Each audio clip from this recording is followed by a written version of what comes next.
윤석열 대통령이 석방되자 야당 인사들은 공공연히 내전을 들먹이며 공포 분위기를 조성하고 있습니다. 급기야 이재명 세력은 대통령 탄핵 심판 선고까지 매일 국회에서의 철야농성, 장애 탄핵 촉구 집회에 참석하는 비상행동체제에 돌입하였습니다. 권력 장악을 위해 국가를 내전과 같은 상태로 몰아넣겠다는 선전포고입니다. 이재명 세력은 지난해 12월 국회 탄핵소추안 표결 당시 국회를 시위대로 둘러싸고 보좌진과 당원들을 국회 본청 안까지 동원해 여당 국회의원들에게까지 표결을 압박하는 공포 분위기를 조성했습니다. 우리 당 의원들이 자택 앞에 흉기, 지역 사무실 앞에 근조 화환을 가져다 놓으며 협박을 가했습니다. 우리 당을 상대로 조성했던 강압적 분위기를 이제 헌재를 상대로 써먹겠다는 것입니다. 안정과 수습은 정치권의 책무입니다.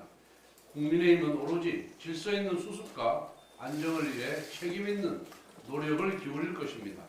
이재명 대표는 오로지 본인의 생존과 권력 찬탈을 위해 내전 촉발, 사회 혼란 유발을 서슴지 않는 경고망동을 중단하길 바랍니다.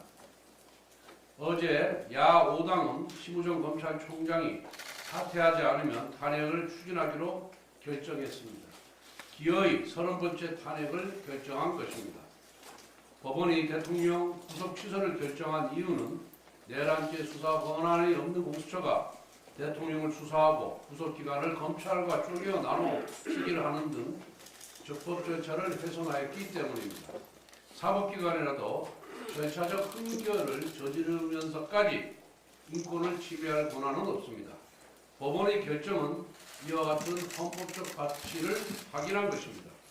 그런데도 민주당은 검찰총장이 법원 결정을 이행하였다는 이유로 또 즉시 항고라는 위헌적 행위를 하지 않았다는 이유로 탄핵하려고 합니다. 즉 검찰총장이 법을 지켰다고 탄핵하는 것입니다. 나아가 이재명 대표는 검찰이 불구속 기소를 위해 애썼다. 일정한 의도에 따른 기획이다. 검찰이 내란 사태의 공범이다라며 망상적 음모론을 쏟아냈습니다. 지금 이재명 대표는 현실이 자기 마음대로 되지 않으니 거대한 음모가 뒤에 있다고 생각하고 있습니다. 이러한 태도는 음모론자의 전형적 태도입니다. 한편 야 5당은 심우정 검찰총장을 공수처에 고발하기로 합의했습니다.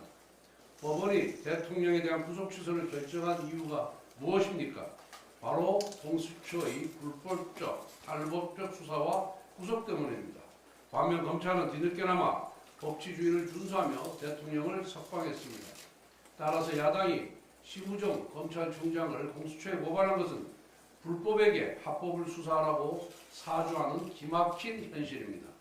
또한 이번 고발은 결국 공수처가 야당의 사법 흥신소에 불과하다는 것을 보여줍니다.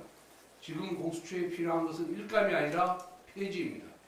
기어이 민주당이 검찰총장 탄핵안을 발의한다면 탄핵안 30번을 채우게 됩니다. 헌정사에 유례가 없는 폭주의 기록을 또다시 갱신한 것입니다. 거대 야당의 막강한 권력을 망상과 음모에 취해서 휘두른다면 결국에는 민심의 심판을 받게 될 것입니다. 끝으로 심우정 검찰총장에게 촉구합니다. 야당의 사퇴 요구에 불복하면 검찰총장이 불법과 위헌에 백기를 드는 것입니다. 탄핵 협박에 굴하지 않고 검찰의 수장으로서 당당하게 명예를 지켜주기